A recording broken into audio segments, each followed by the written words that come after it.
Hallelujah, hallelujah, hallelujah. A reading from the Holy Gospel according to Matthew.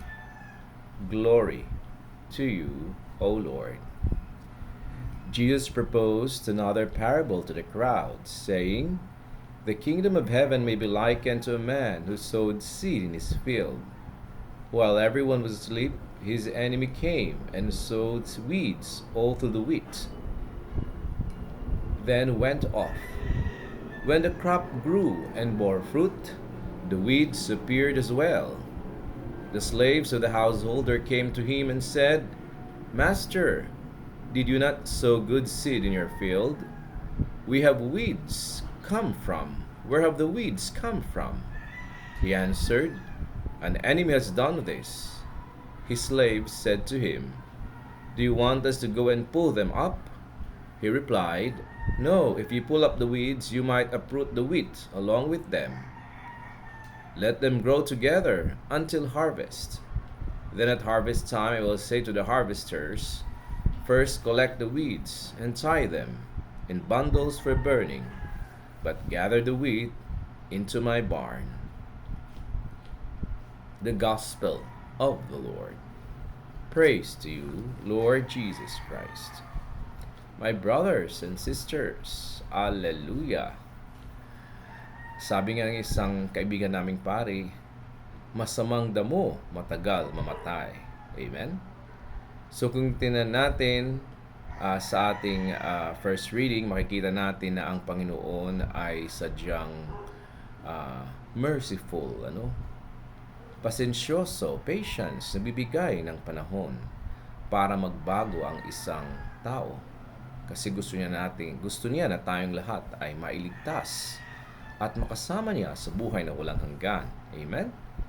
So yan, my brothers and sisters, ang ating pangarap.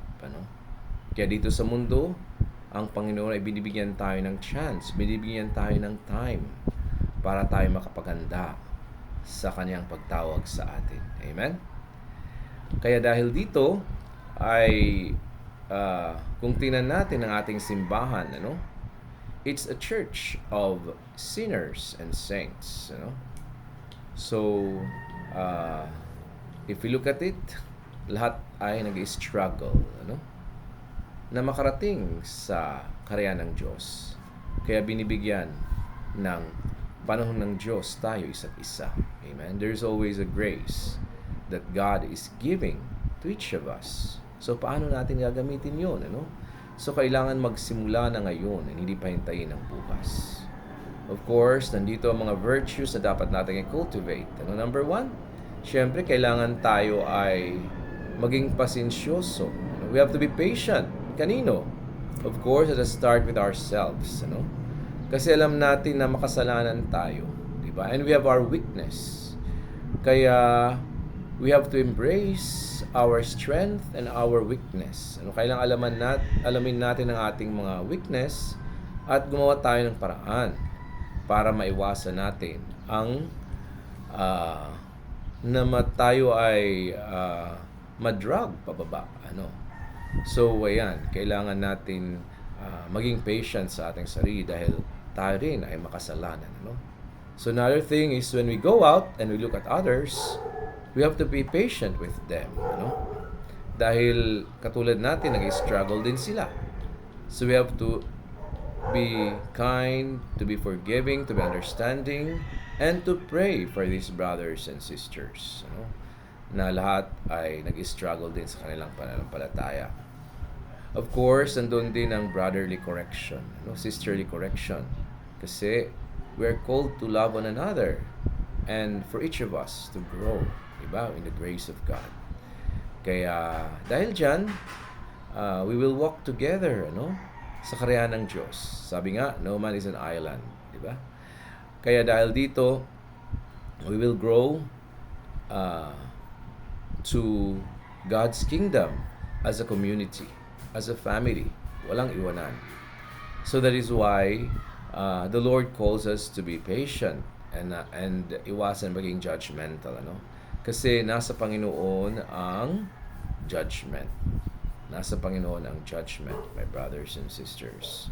So, ibigay natin sa Kanya ang judgment at ipagdasal natin ang ating sarili and one another. Of course, there are corrective judgment dito sa ating bansa, sa government, sa mga institution, sa ating korte, sa ating mga laws. So, let it be a process.